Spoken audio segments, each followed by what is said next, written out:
Economic Development Authority, starting at 7:45. Roll call, please. Commissioner Budiszewski. Here. Commissioner Cummings. Here. Commissioner Kaiser. Here. Commissioner LaRoche. Commissioner Parsons. Here. Commissioner Adams. Here. And Commissioner Banks. Here. We have a quorum. All right. First order of business is approval of the minutes from the March 1st meeting.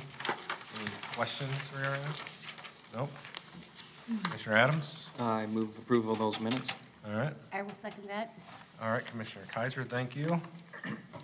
All in favor, say aye. Aye. Opposed, nay? All right, motion carries. All right, next order of business is the approval of a facade improvement deferred loan repayment agreement for Elision Playhouse at 6105 42nd Avenue North. Thank you, Mr. President. This is our first facade assistance project. The program just went live a couple weeks ago, and the same day we got an application in. So we're very excited about this. If you recall, we did get a grant of $30,000 from Hennepin County, targeted on 3 specific corridors in the city shown on this map, where we have kind of a concentration of older buildings that could use some facade improvements. The program is set up so that the assistance is for half of the eligible cost of the project, up to a maximum of $12,500 per property. It's structured as a deferred loan, which means that it's forgiven after 10 years. But if the property owner sells the property in that 10 years, they will have to pay whatever the balance is at the time of the sale. The loan value does step down by 10% a year until it reaches 0 after 10 years. So Elision Playhouse is our first customer, so to speak. They purchased the old Mill End Fabrics building in 2019.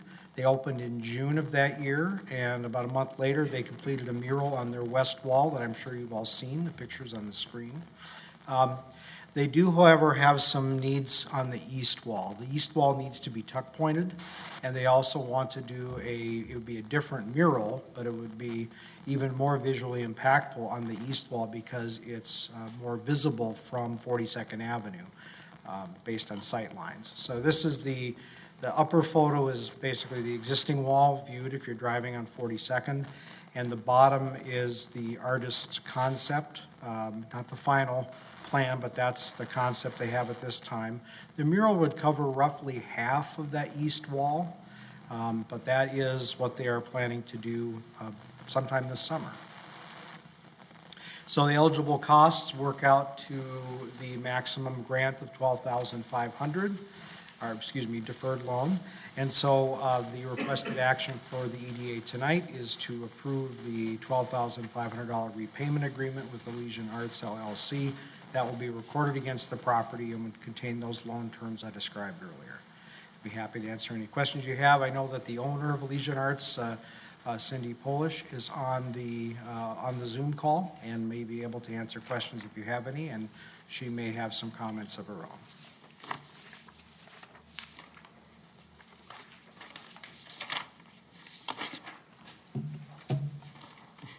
Sorry. Does anybody have any questions? I don't. I have comments. Static. Probably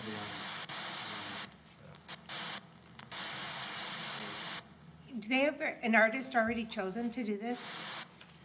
Yes, the artist is a local artist who did a building in Robbinsdale, I believe the side of was Pig Ate My Pizza, and now Cindy may be able to answer that, but the name of the artist is Lily Payne, I believe.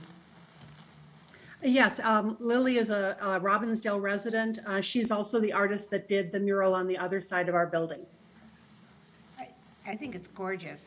So I think it's much needed improvement.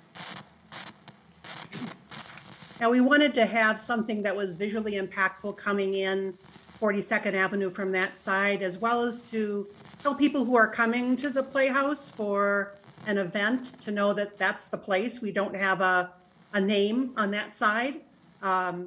So we're mainly just telling people, look for the blue building and turn in right after it. So we're looking for something that, now we can tell them, look for the B and our name on the east side, and it'll be clear that they know where they're coming.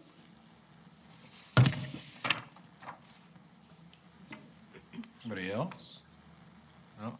I mean, I have been, this is something I'm kind of excited about. I make a lot of comments on, especially in the 42nd Douglas corridor and then the 36th and Douglas corridor. And so I want to thank you, Cindy, because that building just kind of brings that area to life with all of the updates and things that have happened. And so I've been, I don't know, maybe I want to say the biggest champion or cheerleader, but I always get excited when John brings up this, when he brought up this grant and then even kind of pushing it and through this area. So it's just, it's nice to see it being put to use. So. Well, and we appreciate the opportunity. We knew that we were going to have to do some tuck pointing when we did the building originally. We really only had the funds to do half of the west wall, and knew that eventually we have to do the whole building. And we're starting to talk about that, of course, as winter is wrapping up here, hopefully. Started talking about what we might do on the exterior over the summer. And just about the time that we were having those conversations and starting to get bids and starting to think about this, I got the email from John about this program, and the timing couldn't have been better. And we're just very appreciative of the support from the city to help us continue to improve the property. Yeah, because you guys also took advantage of the sprinkler system. Yes, we did. So we are still in the process of paying off that loan. That was enormously helpful as well. Of course, the coronavirus laid us low. We were closed for, as was mentioned, we opened in July of 2019 and closed in March of 2020. We're largely closed for most of, the last 2 years. We're starting to open back up again with events and productions. So we're excited about that. And we also were a recipient of the Shuttered Venue Operators Grant by the Small Business Administration that also helped us to sort of weather the closure that we had. But we are excited to be able to be back. We are pretty much booked fully for the rest of this year. So we're going to finally have some stuff going on again. Good, exciting. Mm-hmm. Commissioner Adams? Yeah, I'm just excited that you guys made it through. It was just one of those. It was things. tough. It was just one of those things you watch. We watch around the community and we see some of our efforts. It feels like it comes under fire, but however you want to phrase that, it's just the fact that you've been able to sustain is it's kind of a gift to the city. We appreciate you guys. We appreciate your productions, and obviously with your willingness to continue to improve that building is something that we love to see in our commercial residents. So thank you.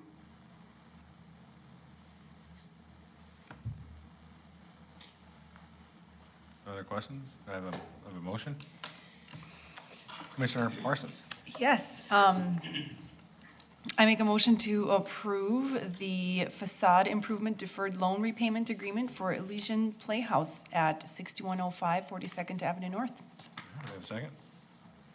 Commissioner Adams. I second that. All right. All in favor? Aye. All opposed? All right. Motion passes. Thank you very much. Appreciate it. Thank you. Welcome. Thank you. Thank you.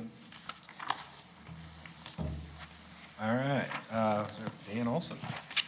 Yes, good evening again.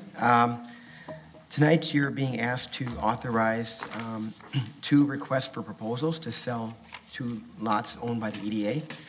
The first is 4824 56th Avenue, and the second is 3401-3415 Douglas. So in your 2022 work program, That included the disposition of these two properties that have been owned by the EDA for many years. So to facilitate the sale of these properties, staff has prepared a request for proposal for for the development of each site. Here is graphics showing the aerial photos showing the location of the properties. On my left, I think it's on your right, is the 4824, which is near Twin Lake. That's that lot. And then the other lot is at 34th and Douglas, which is just south of here, south of the townhomes that you may be familiar with. This is just a general description of the RFPs for each property.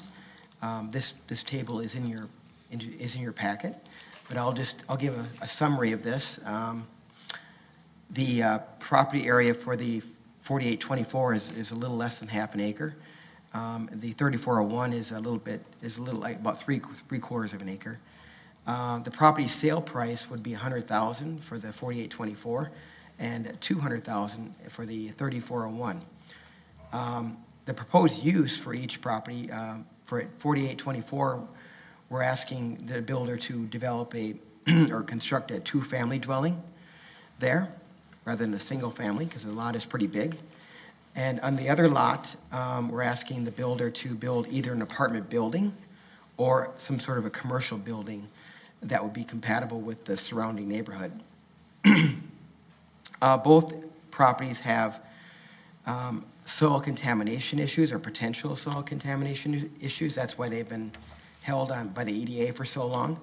4824 is adjacent to a former gas station, and we've had a phase 1 and phase 2 environmental investigation. They have determined that there is some contamination, but it's at the property line, so we won't need to do a property cleanup on that particular property. However, for the other property at 3401, there actually was a gas station on that property, and the environmental investigations have determined that there is soil contamination and that a cleanup will be necessary at some point before it's sold. So as far as environmental remediation, in both cases, we'll be seeking approval of what's called a response action plan from the Minnesota Pollution Control Agency. This is just a plan that has considered what would be built there, and this will be a plan that will provide guidance to the builder if during the construction of the building contaminated soils are encountered. So it really it preps the builder for what to do in that case. So the RAP is something that would be approved for both properties before we sold it to the developer, so that they would have that in place before if they do encounter something. As far as zoning approvals, the 4824 is just a simple rezoning from its current commercial zoning use to the R1 district, which is where a two-family dwelling is allowed. For the other property, the zoning approval could be it's really dependent upon what would actually be built there. It could be a site plan or a conditional use permit, or it could actually be a rezoning to planned development, which would allow for some flexibility in how the lot is laid out, how the building is laid out, and that sort of thing. In that case, for that particular property, a lot consolidation would also be necessary, and then vacating of easements on the property as well. So the anticipated timeline there is laid out for each property. Basically, we'll do some of the zoning approvals and some of the EDA approvals early on, and then over the summer, we'll work on having the MPCA get this RAP in place. And so there'll be kind of a gap in what we're working on as far as with the builder. And then coming into the fall, we'll come to you again for the public hearing process for the lot sale, and also the zoning approvals for the lots. We don't anticipate these lots will be built upon until 23 at the earliest, possibly 24 for the one at 34th and Douglas. But so that's the general timeline for both. So tonight you're just being asked to authorize issuance of the request for proposals for 4824 56th and 3401-3415 Douglas. So I'm available for questions if you have any. Commissioner Adams?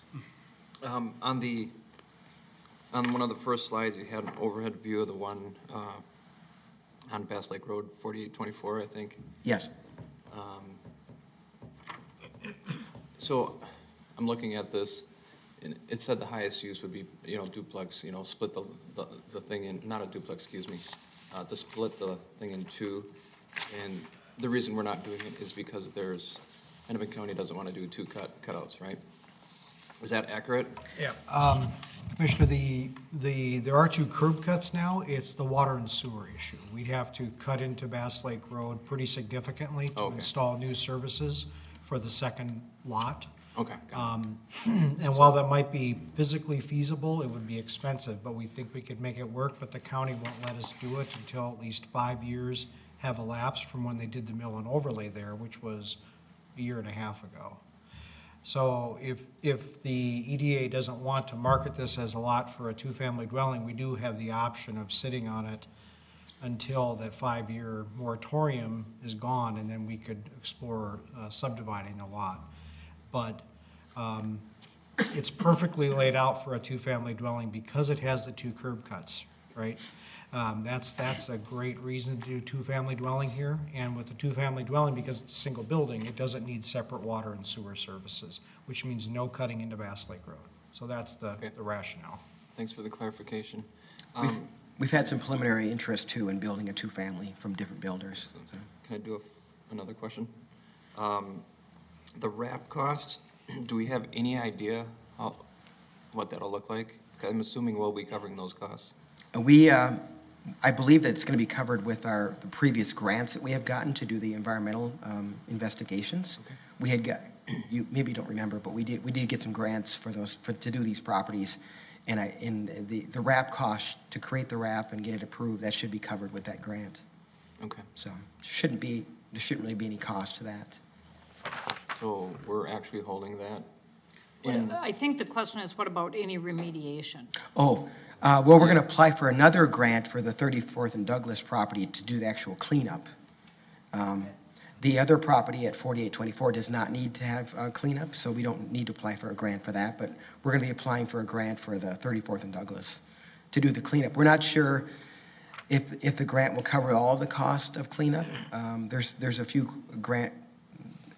probably will receive a grant from Hennepin County. There's 3 entities in the Twin Cities that give grants: Hennepin County, Metro Council, and then the DEED.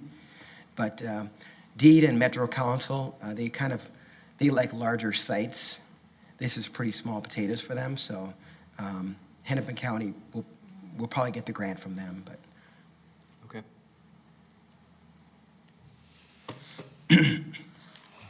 Yeah, when you were talking about, pollution at the property line, is it right on the property line? Is it 6 feet away? Is it, you have a, the investigation said it was right on the property line. it was right at the property line? Yeah, Wow. yeah, Oh, jeez. yep. Obviously, that's why we do the wrap too, is just because, they do the best that they can in trying to investigate where the contamination might be, but the wrap helps, when they're digging and they're putting the building in, there might be something that they would find that is not in conjunction with the investigation that was done, so. All right. Mr. President, I just wanted to add that if you're concerned about feeling like this is not the last time that you all will be able to get information and vote on whether to proceed. It's very complicated and very, there are multiple points where the EDA will need to, will have an opportunity to vote whether to proceed. The only step before you tonight is to issue the RFPs and see if we can get developers interested. We have it tentatively scheduled for May 17th, assuming we get proposals, to come back to you and ask you to pick a developer for each site. And then we'd work on the wrap, and then we'd come back to you in the fall for more votes before your final vote on actually selling the property. So this, by no means, is the last opportunity for you to evaluate what to do with these properties. It's very, because it's environmentally, one of them anyway, has some significant contamination. It's a real chicken or egg problem, the way the process has been set up by other agencies. Normally, you figure out what you need to do to the site, and then you take that to the developer and say, okay, what would you build? But that's what the RAP is figuring out what you need to do to the site to make it buildable. But they being these other agencies, don't want to prepare the RAP until they know what the developer wants to build. So we first have to get a developer interested, then we do the RAP, and then we come back to you with a kind of refined, updated plan, including what the final price of the property is, if the grant doesn't cover all of the remediation, and then have the public hearing and the final sale. So the process is not normal for how you normally sell real estate, and that's not by any choice of ours, but you will have multiple opportunities to evaluate and vote on both of these properties.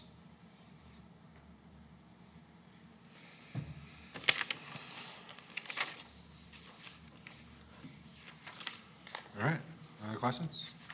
Yeah. I can make a motion, Great. yeah. Make a motion to authorize the issuance of a request for proposal for development of EDA properties at 4824 56th Avenue North and 3401 to 3415 Douglas Drive North. I will second that. Great. All in favor? Aye. Aye. All opposed? All right, ayes have it. Motion approved.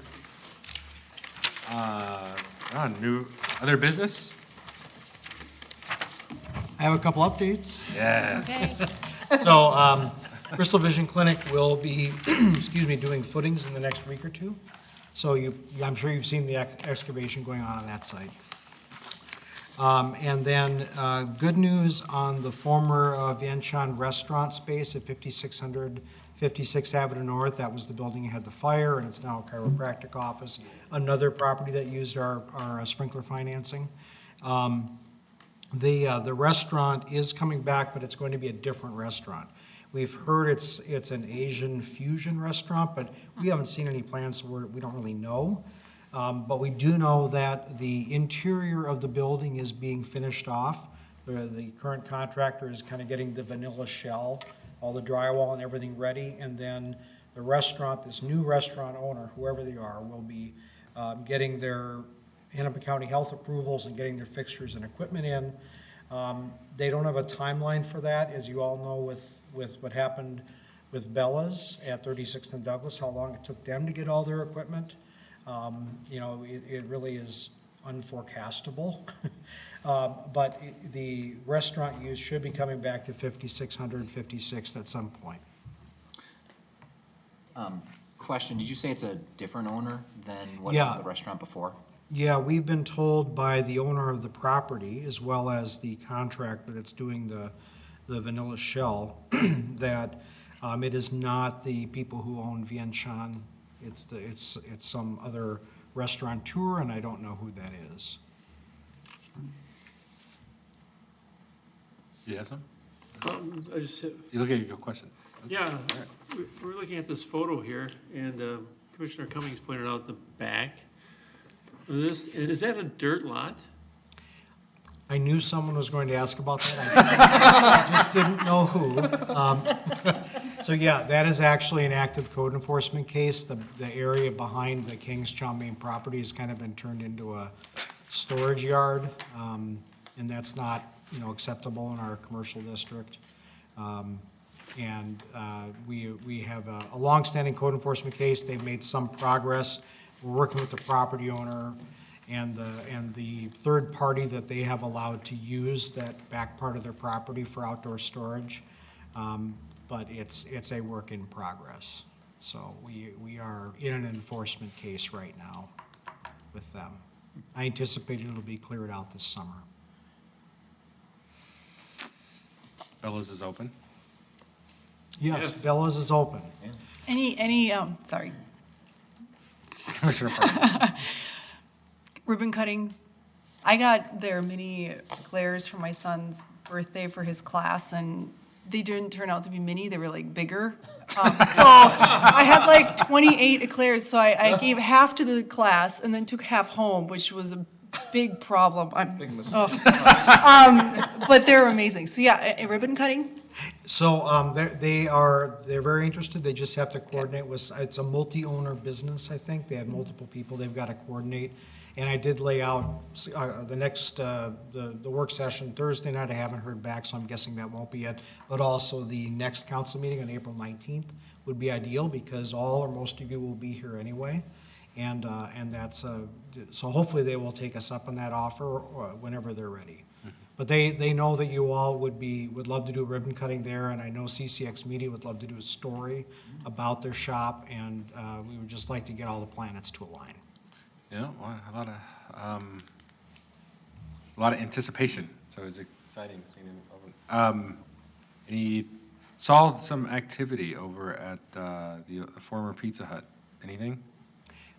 No. No? I think people are kicking the tires, so to speak, on the building, checking it out. Former Burger King? Well, on that one, the Realtor doesn't have anything new other than she's working on a deal and didn't want to say more. So Got it. I don't know what that means. Haven't. I'll say this about Bella's, they have Sebastian Joe's ice cream.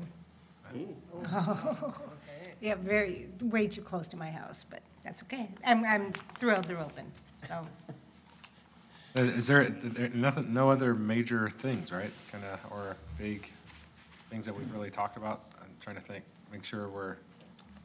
Well, I mean, the 5240 apartments, they're working on getting their plans together, so I would anticipate those applications coming before the Planning Commission, the Council, and the EDA in May or June.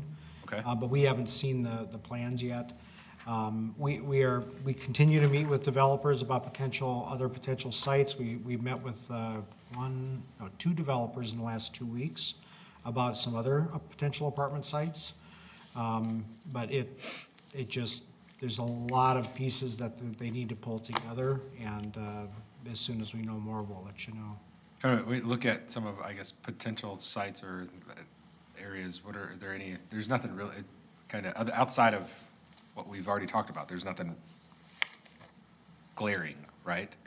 Or there's always opportunities. Well, that's exactly it. It's one of our problems is we actually, despite what people in the community probably think, we actually have a relatively low commercial vacancy rate, and that Right. means that owners of commercial property that might look like they would be good redevelopment sites, those owners are not necessarily motivated to sell because they have a going concern and they're doing okay. Right. And the only vacant site we have in our whole 220-acre town center redevelopment area is the 5240 apartment site on West Broadway next to Big Louie's. That's the only vacant land we have. Everything else is going to be, it's going to be a harder deal to put together for the developers, financially and just logistically. And so that, I can't say how many sites we've been talking to developers about just because I've forgotten how many there are. The Crystal Gallery Mall, of course, seems to be one that should jump out, but that property owner does not seem motivated to work with developers at all at this point. So, but there are other smaller sites that we have been meeting with developers about. So as soon as something moves forward, we'll certainly let you know. We're always meeting with developers and kind of shopping sites to them, sending out those flyers that we created with all the utility information, making it as easy as possible for them to evaluate potential sites. But it just really doesn't move very quickly. Anything else? Motion to adjourn? All right. I will second that. All in favor? Aye. Opposed? All right, we are adjourned, and it is 8:14.